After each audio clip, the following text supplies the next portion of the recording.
အော်တိုဘာလ17ရက်နေ့မှ18ရက်နေ့အထိ9ရက်သမီးများအတွက်တပတ်စာဟောစတန်လေးကိုတင်ပြပေးလိုက်ပါတယ်။ဗီဒီယိုလေးကိုအဆုံးထိမကြည့်ခင်မှာကျွန်တော်ရဲ့ channel လေးကိုလည်း subscribe လုပ်ထားပေးကြဖို့တောင်းဆိုလိုက်ပါရစေ။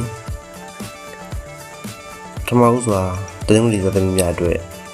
တင်ပြလိုက်ပါတယ်။တရုံလီသမီးများဟာအချီးအတွက်အဆင်ပြေပြီးချစ်ကြည်နေရလိမ့်မယ်။အိမ်တော်တွေများစကားများတတ်ပြန်ဆင်ပြေလိမ့်မည်ဝေးကြီးအဆင်ပြေလိမ့်မည်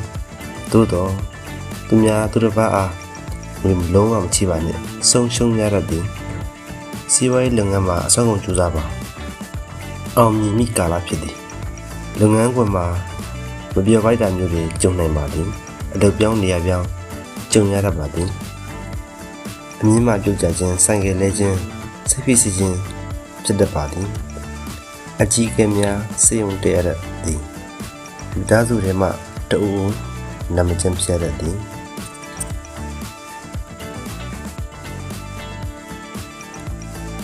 တနင်္လာသမီးများအတွက်တပတ်စာဟောစတန်တနင်္လာသမီးများဟာအချီအိမ်အောင်ရေးပြဿနာကြုံနိုင်ပါသည်ကြားလူနှောက်ယှက်တတ်သည်ငွေပမာဏတစ်ခုဝင်လာသည်ပြဿနာများကိုရင်ဆိုင်ဖြေရှင်းသည့်ကာလဖြစ်သည်ကျမကြီးအနေငယ်ညံ့တတ်ပါသည်သို့တော့စေကောင်းတွေ့ရတတ်သည်အမျိုးသမီးတူဦးခုန်ရတတ်သည်စိတ်တူဒေါသထွက်တာမျိုးကြုံရပြီးစိတ်ကြယောဂဖြစ်ပွားနိုင်သည့်အထိစိတ်ဆင်းရဲရမည်တကူဒီတကားရသမားများအတွက်ယခုကာလမှာစမ်းပွင့်မိကာလဖြစ်သည်တဦးထက်ပိုသောမေတ္တာရင်းနဲ့ကြုံတွေ့နိုင်ပါသည်မိမိအလုံးနဲ့ပတ်သက်၍အလုပ်ထွက်ချင်တာမျိုးတွေအလုပ်မှာမပြောတာမျိုးတွေကြုံရတတ်နိုင်ပါသည်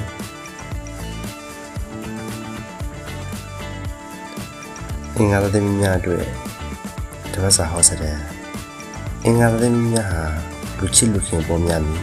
စီးပွားရေးမှာလည်းကောင်းသောအကျိုးမြတ်ရရှိမည်တဦးတဲ့ပုံမှန်လုပ်ငန်းလုပ်သူများအောင်မြင်မှုအခွင့်အလမ်းများရရှိနိုင်မည်ကာလဖြစ်သည်အချီးမှာလွန်စွာစံပွင့်တတ်သည်အိမ်တော်ကြီးမှာမိမိခင်မွန်းထမလက်ဆောင်ပစ္စည်းရရှိတတ်သည်ထီးမိခိုင်မိဖြစ်ခြင်းတွေးထွက်တန်ရင်းနှီးသူနေထိုင်မကောင်းဖြစ်ခြင်းကြုံရတတ်ပါသည်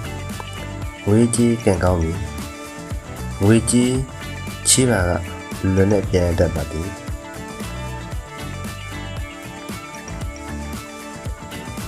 ဘောရုံသသမီးများအတွက်တပတ်စာဟောစတဲ့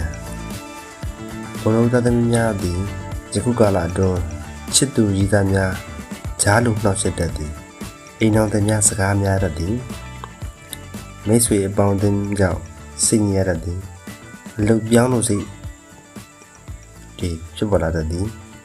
မိဟောင်းများနှင့်မမျှော်လင့်မဲဆုံရတတ်သည်ဇာရုတိုးမီငွေအစုလိုက်အပြုံလိုက်ဝင်ရတတ်သည်ရှင်ဘက်အောင်ခြင်း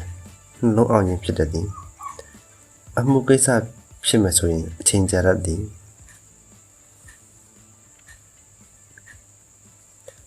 ကျသာပြီးသမီးများအတွက်တပတ်စာဟောစတဲ့ကျသာပြီးသမီးများဟာဒီတပတ်ကာလအတွင်းမှာတော့အချီရေးမှာတအုပ်နဲ့တအုပ်အဆက်အသွယ်ပြတ်တတ်သည်စိတ်ပြန့်လွင့်နေတတ်သည်အိမ်တော်တွေများအနေနဲ့မိမိခင်မွန်းအတွက်ပူပန်းနေရတတ်သည်စီးပွားရေးဆုံးရှုံးမှုများဖြစ်တတ်သည်ဝင်ငွေထွက်ငွေမများဖြစ်တတ်သည်ချေးထားသောငွေမရဖြစ်တတ်သည်တင်တဲ့များအောင်မြင်မည်ခီးသွားလာရင်အခက်အခဲကြုံရမည်ခေါင်းကိုက်ခေါင်းမူစိတ်ပူပန်မှုများစွာဖြစ်တတ်သည်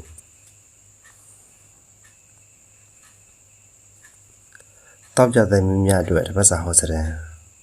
တောက်ကြသမီးများအတွက်ယခုကာလအတွင်းတွင်အချီးမှာ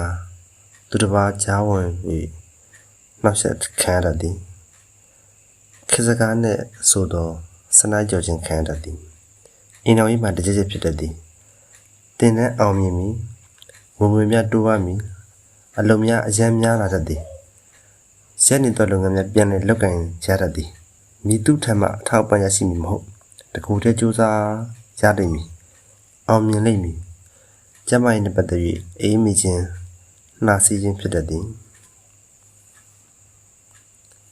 စနေသမီးများအတွက်တပတ်စာဟောစတဲ့ယခုကာလအတွင်းစနေသမီးများသည်ချစ်သူရည်စားကွဲတတ်သည်အောက်လက်ငယ်သားပညာပြတတ်ပ ပြခြင်းကိုခံရတတ်သည်မမျော်လင့်သောမိတ်ဆွေရောက်လာတတ်သည်အကူအညီရလိမ့်မည်မိမိအိမ်တော်ဘက်ဘေးတွေးတတ်သည်ငွေထွက်မည်စီးပွားရေးဆုံးရှုံးတတ်သည်လုပ်ငန်းခွင်အဆင်မပြေမှုဖြစ်တတ်သည်အပေါင်းအသင်းများနဲ့စကားများတတ်သည်လေထိုးလေအောင်ဘိုင်းနာဝမ်းပြဖြစ်တတ်သည်ယခုတစ်ပတ်အတွက်အញ្ញံဆုံးမှာစနေတသက်များဖြစ်သည်ထို့ကြောင့်စနေတသက်များအနေဖြင့်ရရများကိုမပြောပြလို့တော့လေဖျားရှိခိုးမေတ္တာတို့ရခြင်းတရားပါဝနာပွားများခြင်းများကိုဒီရက်ပတ်အတွင်းအထူးလှုပ်ဆောင်ရလိုအပ်လာပေသည်အားလုံးကျမ်းမာချမ်းသာကြပါစေ